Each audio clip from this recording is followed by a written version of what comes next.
Good morning, everybody. Hello, Jacksonville. How are we feeling today? Good?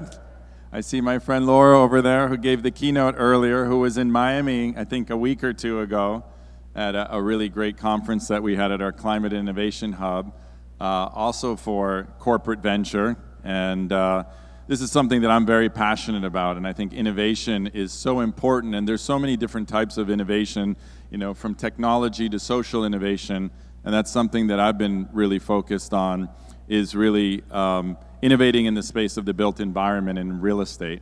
So for those of you who don't know me, which is most of the people in this room, which is really exciting for me since I'm fairly new to Jacksonville, but I've really grown to love Jacksonville and the community here, and I've been really welcomed with open arms, and I feel that there's momentum here in Jacksonville, and it's really exciting because I've been fortunate to be part of some really special movements and places over the last couple of decades in my career, and I've been able to witness and be part of these kind of lightning in a bottle scenarios, which I saw in South Beach in the 90s, which was really incredible, and Wynwood in the 2000 era, and now hopefully we're going to see something similar in Jacksonville, which the project that we're doing in Springfield called the Phoenix Arts and Innovation District.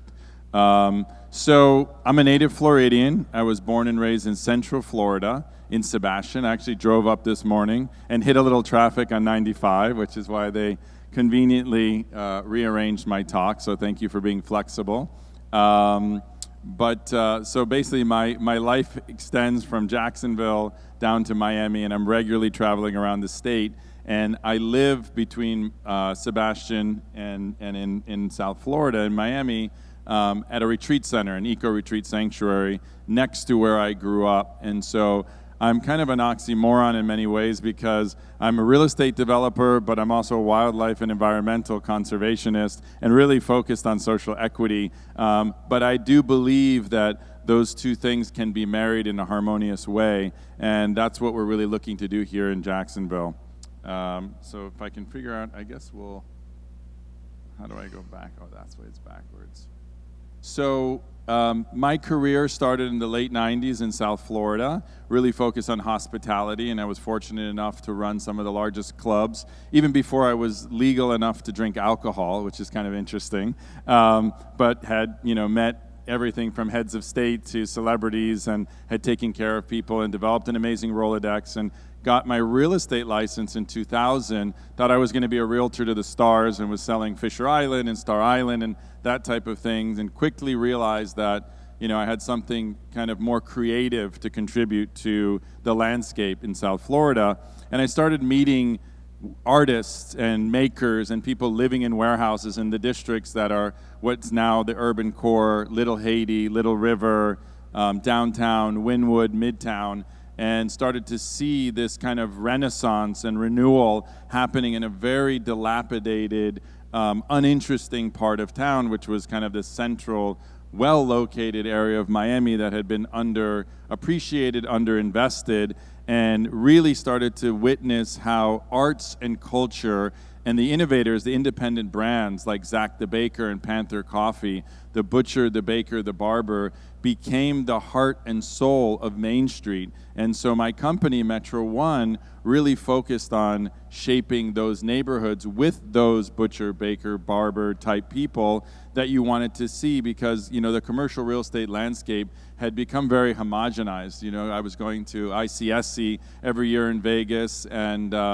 it was lacking a lot of the culture and lacking a lot of the passion and the soul of the entrepreneur and the independent brands that I think really make a place interesting. And every great city in the world has locally homegrown businesses, and I think a lot of this pitch contest and a lot of this entrepreneurship is about that, and that's really what I've focused on in real estate. So I started to work in commercial real estate brokering, then investing, and really taking the warehouse as my canvas to reimagine the urban fabric of manufacturing that had left the United States primarily to overseas, and reimagining these as vibrant arts, cultural, and innovation districts. And early on, I was involved in the Wynwood Arts District in Miami, which was kind of like a tech boom in many ways, because what happened in Wynwood is, land was trading at $10 a foot.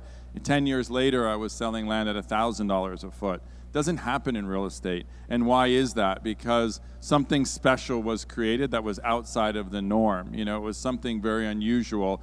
But what I started to see quickly was, as soon as these places gained popularity, all the private equity groups came in, commercialization set in, and all of the heart and soul and the independent brands and the artists were squeezed out and displaced. And it ends up not having the same spirit and same value as when it started out. And so that's when I sent out to create Future of Cities, which really looks to co-create, co-design cities of the future that are equitable, that are inclusive, and that are not philanthropy, that this is impact investing, where we can actually deliver outsized returns to our investors, but also uplift the communities in which we're working on and help the environment at the same time.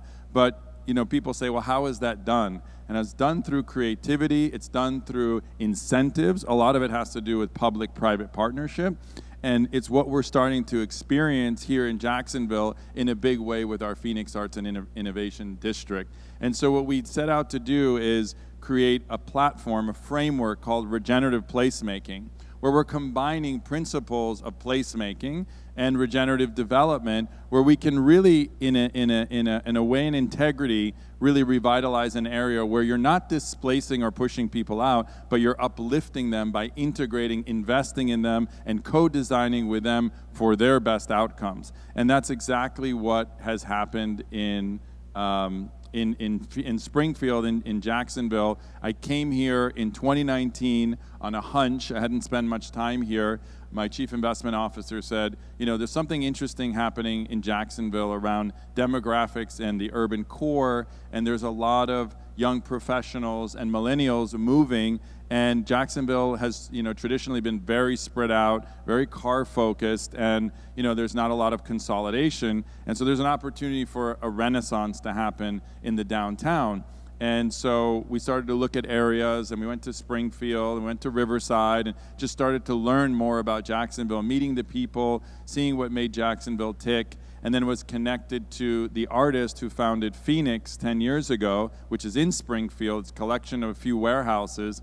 And let's see, I don't think we need to go too much into Jacksonville's rankings, but here you go. So there's the Phoenix Arts and Innovation District, and many of you guys know this. I don't want to be preaching to the converted here, but downtown Jacksonville burned down in 1901. And so what happened is a lot of people moved to Springfield and built beautiful homes, in the beginning of the last century.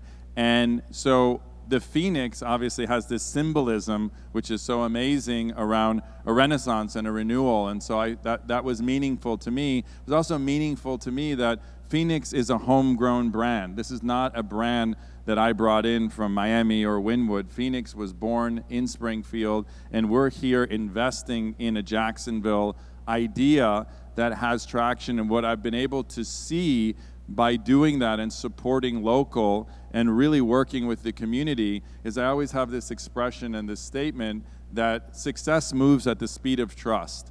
And what I've seen is that by really being authentic and really working with the community and deeply listening to them to understand the needs, we've seen an unprecedented amount of support for the project when it comes to entitlements and working with the city, when it comes to the neighborhood associations, all the nonprofits that we've been working with.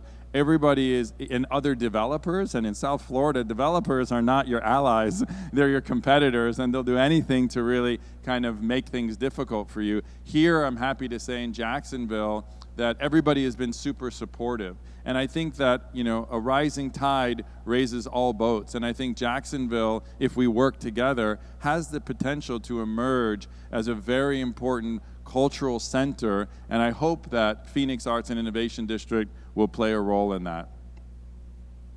How am I doing on time? I know I could talk for a long time, but again, getting back to incentives, we talked about, well, how do you get this triple bottom line, quadruple bottom line? So opportunity zones were is an incentive, is a federal tax incentive that you can take capital gains and roll them into these districts. There's 8,700 of these districts around the country, and this is one of them. These are the districts in Jacksonville.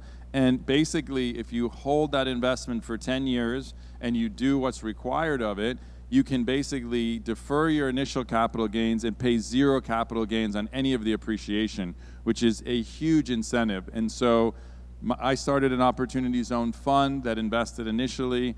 Most of actually all of our investors so far are Opportunity Zone investors, and so they'll get the benefit of those tax benefits. So that's only layer one. You know, we're looking at appropriations bills at the state. We're working with federal government, working with the city about doing things that are really going to be something special. So that's one of the ways that we've been able to create value. The other thing is public infrastructure, which I believe is all around equity. Everybody drives in Jacksonville. Everybody drives in Florida. And some of our residents have to take 3 buses just to get to the local supermarket. So to me, the Emerald Trail, which happens to be going right through one of the segments, right through our project, was something, infrastructure that was very important to me. And it's something that I think there was a recent announcement that was additional funding that came through of $145 million. So this will transform Jacksonville. This is going to connect all of the neighborhoods through bike trails, walking trails, but not only that, you know, edible landscape and sculptures and really bringing people together in the public realm. I think it's going to have a transformational impact on Jacksonville. And we're working with Groundworks Jax and the people who are running that to really accelerate this, because we believe this is going to be something extremely valuable for Jacksonville. So one of the other things that I think was a big important thing that we did early on is that we hired local people to run the project. You know, I live between Sebastian and Miami, and I'm here more and more now, once, twice a month. But we have an amazing team of local people who are connected to the community that are activating the neighborhood. And if you go there without the activations, you'll see a bunch of vacant warehouses, 8.5 acres. But we've been able to bring thousands of people to the community for various different programs that we're doing. We do food distributions, we do markets, flea markets that we do, community markets, artist meetups, and all kinds of activities. So you guys should follow us and come and join what we're doing, and that's going to continue to just accelerate. We broke ground on our first adaptive reuse building called the Emerald Station, which will be co-working. It'll have an event space in it. It'll have our offices in there. We're talking to a couple of government organizations about having their offices there, different nonprofits. We're going to have artist studios. And we signed our first food and beverage tenant, which is a local, homegrown Springfield food and beverage tenant that's called Naked Kitchen. That's probably some of the best food in Jacksonville. So I'm super excited about that. They should open at the end of this year. And really, it's just moving forward quickly. So it's exciting. We've been working with the neighborhood for the last, and the community around what are their priorities. And I think once you really start to listen and co-design with the community, you can accelerate, you know, the development of what you're doing. And so that's been a big, important part of our process. There's a lot of different charrettes. Community engagement has been a big part of what we're doing. And I think also what really inspires people is art, you know, and organically, the Phoenix Arts District has been a place for art that has been unstructured and uncurated, and now it's being curated. We just finished a 48-hour mural festival tied into the 48-hour film festival and had 8 new locally designed murals, which were really beautiful, so you guys should come check that out.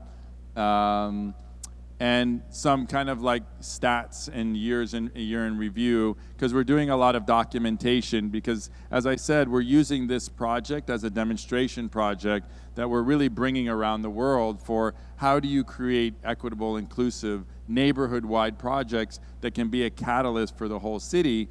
And, you know, so activations, community events, you know, social media, promotion, getting the word out there. You know, we've done, I think, 37 free events and programming. Now, that's stuff that we've done on our own dime. So now that we started a nonprofit, we're working with other nonprofits, we're going to be boosting up the programming that we're going to be offering.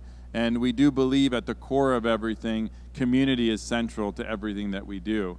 And so that's been something that's been really successful for us.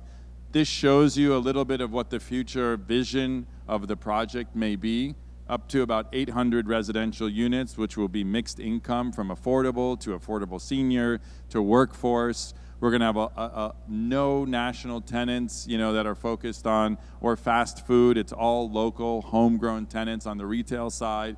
Almost 1,000 units when you add in the affordable seniors that we're targeting.